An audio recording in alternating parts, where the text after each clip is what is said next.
classificou, né, essa questão de que existem pessoas que são motivadas a fazer uma coisa para obter o sucesso e existem pessoas que fazem alguma coisa pensando em não fracassar na coisa. Ok? Isso gera uma série de distorções e uma série de diferenças, ok? A literatura classifica o primeiro tipo de orientado ao sucesso como tipo vencedor e o tipo de evitação do fracasso como tipo perdedor, né? Então, né, aqui está a orientação para fracasso, porque ele olha o fracasso, né? Não que essa pessoa visa o fracasso, né? Mas que ela tem um olhar muito mais para a sensação de fracasso, enquanto o tipo vencedor tem uma orientação, um olhar muito mais para o sucesso. Qual que é majoritariamente a diferença entre esses dois tipos? Primeiro, autoconceito. Pessoas que têm essa mentalidade de ir para o sucesso, as pessoas que olham e falam assim, não, eu vou conseguir, né, que tendem a ser um pouco mais positivas, como tá mesmo, como isso mesmo que eu acabei de falar, elas têm um autoconceito positivo. Elas se veem de uma maneira mais capaz, ok? Enquanto as pessoas que tendem a evitar o fracasso, elas já têm um autoconceito um pouquinho mais negativo, ou seja, ela já começa a duvidar um pouco mais das suas próprias capacidades, ok? Isso faz com que as pessoas do tipo vencedor estabeleçam metas mais realistas. Por quê? Porque esse autoconceito positivo facilita elas a enxergarem o real potencial delas. Então, por exemplo, nossa, isso até me deu gatilho aqui, porque eu vejo direto isso nos atendimentos individuais. Pessoa não faz atividade física, pessoa dificilmente fez na vida dela, né? Porque também, se a pessoa hoje não faz, é porque não foi uma coisa introduzida na vida dela ao longo dos anos. Então, ela vai ter maior dificuldade. Aí a pessoa chega e fala assim: não, eu vou para academia 5 vezes na semana. Eu pego e falo assim, cara, você já foi para academia? Você já engajou numa semana de rotina? É difícil você conseguir engajar logo no começo, né? Então, porque às vezes você não tem nenhuma uma conexão com o que você de fato é capaz de realizar. Agora, a pessoa quando ela é do tipo vencedor, ela vai pegar assim, nunca fui para academia, porém, sei que talvez eu consiga pelo menos 3 vezes a semana. Essa é a grande diferença. Quando a pessoa tem a orientação para o fracasso, ela não vai tentar obter o sucesso, ela vai tentar só evitar o fracasso. Então, ela não tem um bom conceito, ela tem uma visão mais pessimista de si mesma, o que faz ela criar metas irrealistas ou fora da realidade. Por quê? Se ela colocar metas realistas e não atingir, ela vai sentir muita o sentimento do fracasso. Então ela coloca metas acima do que ela é capaz, para que ela evite aquele sentimento de fracasso, porque daí quando ela não consegue, ela fala assim, mas pô, também nunca fiz academia, nunca fui para academia, óbvio que eu não ia conseguir ir 5 vezes na semana, sendo que eu nunca fiz. Enquanto a pessoa que é do tipo vencedor, ela já sabe, ela pega e fala assim, não, peraí, 5 eu não consigo, mas 3 eu acho que é real, eu acho que eu consigo, acho que eu sou capaz. E aí a questão da motivação intrínseca e motivação extrínseca, ou seja, o tipo vencedor ele faz mais por ele, enquanto o tipo perdedor, orientado para evitação do fracasso, geralmente faz por um motivo extrínseco, como por exemplo, eu vejo muito nos jogadores de poker que eu atendo, a relação de eu só faço isso porque existe um time me cobrando, eu só faço isso porque existe um técnico me cobrando, porque eu tenho uma obrigação, nunca é por ela. Geralmente é por alguma coisa mais que está externa. A pessoa do tipo perdedor, ela tende a ter uma análise inadequada dos resultados. Cara, eu vejo direto isso também, como no poker. O cara, ele é bom, o cara tá profitando, mas ele passa por uma semana ruim.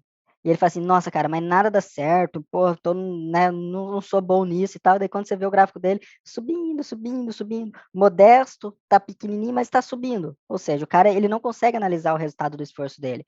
Enquanto o pessoa do tipo vencedor, quando tem um momento de down, tem um momento de queda, ela vai pegar e vai assim, não, é só, isso daqui é só uma pequena amostragem perto do que eu já fiz até agora. Ele consegue olhar o resultado dele a um período maior e mais realista, de fato, com o que ele está fazendo. Se ele pega e olha, peraí, nos últimos 3 meses não profitei, não foi legal, alguma coisa está de errado, ele vai conseguir se adequar de uma maneira mais fácil. Enquanto a pessoa que é orientada ao fracasso, talvez nem chegue a ter 3 meses de down, porque já vai espanar antes, ok? Ou vai entrar num make-up muito, muito grande. Outra coisa é o auto-reforço, ok? Pessoas que têm essa mentalidade do tipo vencedor, orientada para o sucesso, elas tendem a se motivar e falar, e ter aquele diálogo interior com frases mais positivas, né. Então, por exemplo, caiu ali, né, tomou uma bad e fala assim: "Putz, não, mas vamos lá que tem torneio ainda para ir, vamos jogar, força".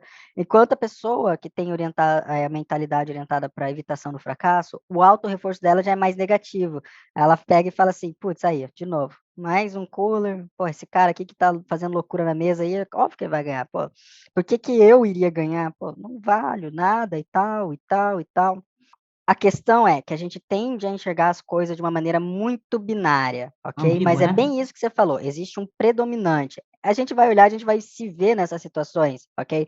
Por quê? Porque depende de como a gente enfrenta cada uma das situações, ok? Então, às vezes, quando a gente começa a decair a nossa performance, era essa palavra que eu estava buscando, quando a gente começa a ter uma queda de performance, o tipo predominante entra em ação. Quando as coisas estão boas, cara, não tem como você olhar ali para o negócio e pensar assim: "Putz, tem um autoconceito negativo", mas predominantemente é isso daqui, é o tipo perdedor. Se o teu predominantemente for o tipo perdedor, na hora do sucesso você vai ter autoconceito positivo, mas predominantemente você vai ter mais conceito auto negativo. Eles não necessariamente você tem que estar em um único ou em um outro, a gente pode transitar entre os 2. Inclusive é extremamente necessário e é por isso que eu estou apresentando os 2 tipos. Por quê? Porque a gente identifica o nosso estilo, ok? Então já vou cortar para o final ali, a gente identifica o nosso estilo e a gente sabe exatamente as coisas que nos afetam. É por isso que eu estou passando tudo isso para vocês, não é só para a gente conversar, não é só para trocar uma ideia. É para a gente se observar e pegar e falar assim: "Putz, estou trazendo altos conceitos negativos sobre mim. Espera aí, eu sei que isso vai me levar a uma motivação de orientação para evitação do fracasso e não para o sucesso. Talvez o meu estilo predominante seja esse daqui da direita, ok? E tudo bem, não tem problema. Mas você consegue ter um melhor controle sobre os teus pensamentos, uma melhor gestão emocional quando você entende o que você está fazendo. Então, cara, um exemplo disso é quando a pessoa ela entra num torneio só para preencher espaço na tela.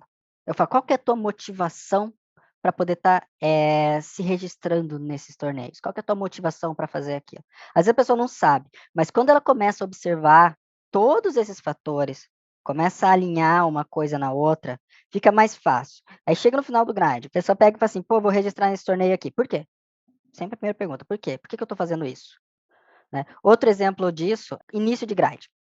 Domingão lá, né, todo mundo vai jogar e tal, e a pessoa pega e fala assim: "Não tive tempo de fazer a minha rotina de pré-grind adequadamente, ok, mas eu preciso jogar, tenho que entrar". Primeira coisa, a gente já fala assim: "Por quê?". "Ah não, eu tô aí indo porque eu preciso volumar, porque senão não vou dar conta". Não, calma lá, calma lá, calma lá. Olha a motivação que você tá indo jogar. Você tá indo só para cumprir tabela, você tá entrando num grind domingo às pressas, sem cuidar do teu pré-grind, sem cuidar da tua performance, simplesmente para fazer volume?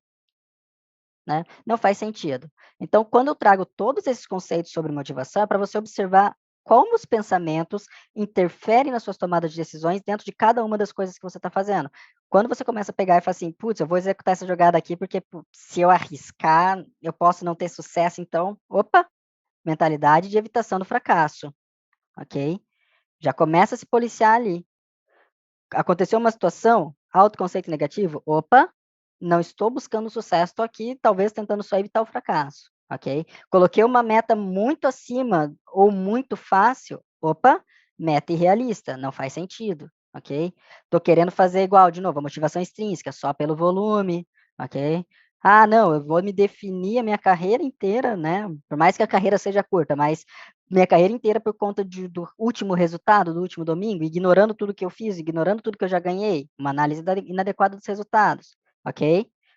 Por isso que eu apresento os 2, a gente tem o predominante, né, pode ser para um, pode ser para outro, mas a gente tem que saber trabalhar em cada uma desses conceitos, cada um dessas questões traz um pensamento, traz uma situação, a gente observa como a gente se porta, a gente vai entender a nossa motivação, e aí a gente consegue alterar a nossa motivação ativamente e não depende da motivação vir do nada, porque ela não vem do nada, né, como eu estou explicando nesses 2 workshops, ela vem de todos esses conceitos juntos.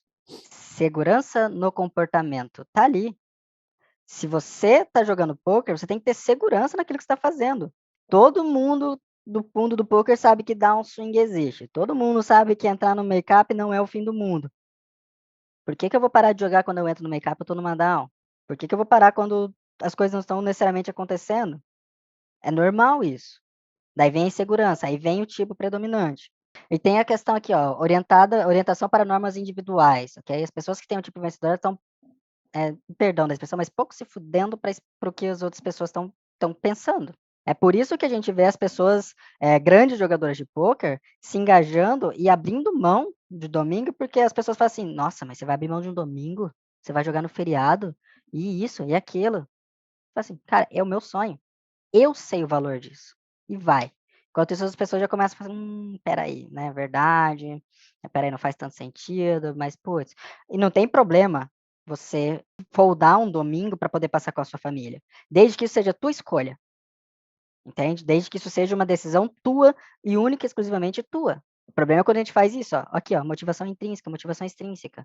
Em game, fora do game. Ah, mas eu tenho um pouco mais a orientação para evitação do fracasso. Ok, vai ser um pouco mais difícil para você, talvez, ficar em paz com isso. Mas existe uma série de técnicas. Lembra que eu falei lá, acho que no primeiro workshop, tudo isso que a gente está falando são habilidades, e habilidade é treinado. Ok? Então, uma técnica de respiração, o auto-reforço, perdão, você fazer o diálogo interno positivo, reforçar, não, tá certo, a minha tomada de decisão foi certa. Né? Não quer dizer que você vai deixar de sentir aquilo, ok? A gente nunca deixa de sentir o que a gente está sentindo, mas a gente consegue orientar a nossa mente de uma maneira que ela retome o foco e não se apegue a sentimentos negativos. Aí, para a gente fechar, autodeterminação e autocontrole. Né? A pessoa que é do tipo vencedor, ela tem uma tendência a ter uma autodeterminação maior e um autocontrole maior. Por conta de tudo isso que a gente falou, né? Ela sabe o que quer, sabe da capacidade, sabe fazer uma boa análise de resultado, então, pô, vai buscar o que é dele, né? Ou o que é dela. Enquanto a pessoa que tem uma orientação mais para evitação do fracasso já falta um pouquinho, e o que regula o comportamento geralmente é muito mais fatores externos. A gente transita entre os dois, a gente vai ter momentos de orientação para o sucesso, a gente vai ter momentos de orientação para evitação do fracasso, mas ainda assim vai ter aquele que se manifesta com mais frequência, vai ter aquele que vai estar mais presente na nossa vida. Se a gente for ver, a gente fala assim, isso daqui ó, se repete mais. Então talvez a minha tendência seja um pouco mais essa. E não tem problema. Não tem problema. De novo, não existe um melhor, não existe um pior. Lembre-se que quando a pessoa que é o tipo vencedor começa a entrar em make e continua jogando sem mexer direito no jogo, para você conseguir frear esse cara aqui é muito difícil.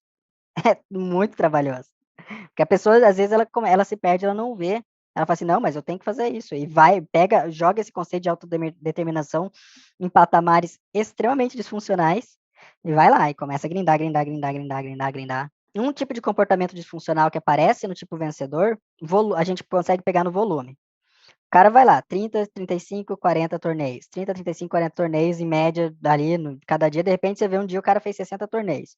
Por quê? Porque o cara começou a cair muito no começo e começou a encher de reentrada. E aí você vê o cara queimou toda a grana que ele fez só em reentrada. Por quê? Por causa da autodeterminação. Fala assim, não, eu consigo, eu vou, vamos lá, e vai.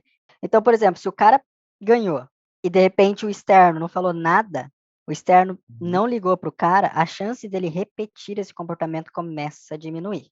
Se o cara perdeu e daí vem lá o técnico, cara, isso daqui em esportes tradicionais é de uma violência absurda, né? A gente vê muita violência nesse âmbito aqui. O jogador, principalmente na iniciação esportiva, onde os técnicos começam eles acham, não, tem que pressionar o cara, a gente vê muito isso acontecendo. Daí vai lá, a criança perde, daí ele começa, pô, você não jogou direito, não sei o quê, começa a desmotivar ele aqui, ó. E às vezes não é porque ele tem uma mentalidade orientada à evitação do fracasso ou qualquer coisa do tipo. Ele acaba adotando isso por conta de fatores externos. Lembre-se, é uma relação entre os dois. Atleta de alta performance versus atleta de baixa performance. Baixo nível de motivação para obter sucesso, alto nível de motivação para evitar fracasso, vivencia a vergonha como resultado do fracasso, enquanto a pessoa que é um high achiever, um atleta de alta performance, vivencia o orgulho do sucesso. Uma pessoa que tem uma baixa performance ou a mentalidade orientada à evitação do fracasso, ela tem muito mais dificuldade de sentir o sentimento de orgulho e sucesso. E olha aqui a questão da atribuição, né? Atribui o sucesso para fatores internos estáveis, né? Os atletas de alta performance, atribui o fracasso a fatores externos instáveis, ok? A gente já vai falar um pouquinho mais sobre isso. Mas é bem importante vocês começarem a observar, até a meu intuito de trazer tudo isso é para que vocês observem no dia a dia de vocês, para vocês orientarem para onde vocês querem. Se eu quero ser um atleta de alta performance, não precisa necessariamente ser aquele altíssimo rendimento, ok? Mas alta performance, sim. Quero ser um cara, uma pessoa boa dentro do mundo do poker, quero alcançar patamares elevados, começa a observar onde você atribui o sucesso das coisas que acontecem com você e onde que você atribui o fracasso. Por exemplo, muito comum aqui as pessoas que têm a mentalidade orientada ao fracasso, quando atribuir sucesso à runada boa. Tá tendo vários atletas assim. O cara vai lá, profitou um mês inteiro e fala assim, pô, mas eu runei bem. Eu falo, pô, pô, cara, não é porque você runou bem, é porque você jogou bem, porque você teve um controle muito bom sobre as coisas que são estáveis. A questão das tarefas, depois, perdão, das metas. Então, alta percepção de competência, autocontrole, baixa percepção de competência, ou seja, o cara não se sente competente, né, não tem um autocontrole, sente-se que não tem um autocontrole. Isso também é bem importante vocês lembrarem, que existe a sensação do autocontrole. Evita desafios, né, procura tarefas desafiantes até um certo ponto, trabalha bem em situações de avaliação e trabalha mal em situações de avaliação. Então, é aquela, né? Chega ali, tem uma pessoa que vai observar, sabe que tem alguém acompanhando, já começa a ficar, né? Putz, né? Começa a tremer um pouco mais, já não fica tão bem. Determinantes internos ou atribuição causal. Interno, o atleta é responsável pelo sucesso devido às suas capacidades. Externo, sucesso ou fracasso são decorrentes de situações alheias ao controle do atleta. Muito importante a gente entender como que a gente determina o nosso sucesso e o nosso fracasso. Isso é um determinante interno que influencia diretamente a nossa motivação. Se você só joga bem, só se dá bem por causa da questão da runada boa, cara, para você continuar jogando, a tua motivação vai lá embaixo. Vamos pegar a questão da atividade física, então. Vamos pegar a questão agora do inverno, no frio. Ah, mas é difícil sair no frio. É difícil sair no frio. Ninguém fala, ninguém aqui vai ser louco e falar, não, é tranquilo, sair no frio ali 5 graus para ir correr é facinho. Não, a gente sabe que não é. Mas não quer dizer que a gente não consiga, que seja impossível. Ou que a gente não seja capaz de enfrentar tudo isso. E aí, se você começa a acreditar e dizer para você mesmo que não, é difícil e tal, quanto mais você repete isso, menos vai ser sua motivação para sair. Agora você fala assim, não, é tranquilo, eu consigo, eu sou capaz, pô, isso vai me trazer benefício, vai melhorar minha saúde, vai melhorar minha cognição, pô, vamos lá, é difícil, mas eu consigo, eu sou capaz. Daí você vai e passa uma semana inteira. Cara, a chance de você repetir esse comportamento depois, altíssima. Agora, os determinantes externos, como a gente já falou, incentivo, né? Elogio, reconhecimento social. Aqui o dinheiro, porque, de novo, né? É uma teoria vinda dos esportes tradicionais, onde o dinheiro não necessariamente é uma coisa presente. Para vocês, é claro que o dinheiro tá aí em jogo, é para isso que vocês jogam, tem o retorno em dinheiro. Tanto que eu faço, eu pegar um jogador de poker para jogar ali um torneio que não vale nada de dinheiro, esse cara tem e joga. Motivação externa aqui, ó, dinheiro. Dificuldades e problemas. Nível de dificuldade da tarefa e problemas ambientais. Aqui, ó, nível de dificuldade da tarefa. Qual que é a média do AB de vocês aqui? Quantos de vocês já jogaram 109? Quem estaria motivado a sair daqui nesse momento e jogar um 109? A diferença aqui, né, é bem observado, né, para a gente poder elucidar aqui essa questão do que é uma crença limitante nesse aspecto, seria a crença na tua capacidade de bater um 109 ou não. Não necessariamente nesse momento. O que te impede agora de jogar talvez um 109 seja justamente a dificuldade da tarefa, e não necessariamente uma crença limitante. Mas se você acredita que você nunca vai ser capaz de bater um 109 porque é muito difícil, isso é uma crença limitante. E não só por causa do nível técnico, mas justamente por causa de uma sustentação de bankroll e Isso outros mesmo. fatores, né, que Aham. fazem a atividade nesse momento atual, hoje, essa atividade ser difícil de ser Aí. executada. Fica desmotivado a jogar, ok? Agora, se você já tá jogando isso normal, você vai pegar, que você joga 109 recorrente, cara, não vai ser nenhum problema. Eu só queria fazer um adendo que é muito importante. Quando a gente fala da motivação, quando eu usei o exemplo 109, é trazendo para o atual cenário que vocês estão hoje. Hoje vocês não adicionam regularmente um 109. Por quê? Porque vai quebrar com a banca de vocês. Então, para isso, vocês não têm por que jogar. De novo, isso não quer dizer, como o Matheus trouxe, que isso necessariamente seja uma crença limitante. Não quer dizer que vocês duvidam da capacidade de vocês de jogar um 109. Ok? É só que nesse momento não tem motivação de você colocar um 109, porque não faz sentido dentro do perfil técnico que vocês estão neste momento. Esse é o primeiro ponto. A gente tem que ser otimista, mas muitas vezes esse é o maior problema, disfuncionalidade no tipo vencedor. quando a gente acaba sendo otimista demais, quando a gente não sabe a hora de parar de ser otimista, porque aí a gente acaba ficando cego, ok? A gente acaba ficando cego para o nosso performance, para a nossa capacidade. Extremamente importante você ser otimista no sentido de que você vai ser capaz, mas você trabalhar ativamente na tua capacidade para desenvolver as tuas habilidades para chegar lá. Já aqui, ó, metas realistas. Importante ter um autoconceito positivo, entender as nossas capacidades, uma boa análise dos nossos resultados. Veja, quanto mais a gente fala, mais tudo que eu acabei de trazer faz cada vez mais sentido para a realidade. Ok? E eu queria fazer um comentário, que falou que depois da última reunião, né, cortou os torneios de centavos e fields grandes, porque a motivação que tinha já não era a mesma que era para os outros, usava só para preencher tela, né, espaço de tela, e era frustrante por causa do pay jump, né, que era pequeno, demorava muito e tal. Tá aqui, né, a atratividade, né, o quão é atrativo aquele torneio, o quão faz sentido, né, e a atratividade né, aqui da competição, no caso aqui, a gente tá falando da atratividade do torneio num cenário como um todo, né, qual que é o quanto que paga o torneio, qual que é o tamanho do field, né, qual que é a estrutura do torneio, o quão atrativo é para mim jogar aquele torneio. É claro que para todo mundo aqui jogar um 109, pô, ainda mais de graça, né? Que chegar no dinheiro é limpo aquilo, não gastou nada, ainda vem com o bolso cheio, né? Muito acima do que geralmente consegue jogando ali, jogando os torneios muito baratos, né? Então, pô, a atratividade é altíssima, né? Acaba ignorando o nível da dificuldade da tarefa, porque, pô, estamos ali, se não der a gente aprende, né? Mas vamos lá, entende? Mas essa atratividade é importante e motiva a gente. E quando a gente começa a observar esses fatores, a gente começa a remodelar a nossa postura perante o jogo, a nossa postura de enfrentamento do jogo, enfrentamento até mesmo de várias situações do dia a dia. Por que que eu vou modificar a minha alimentação? Qual que é a minha motivação de modificar a minha alimentação para poder jogar melhor? Qual que é a minha motivação para fazer atividade, para poder jogar melhor,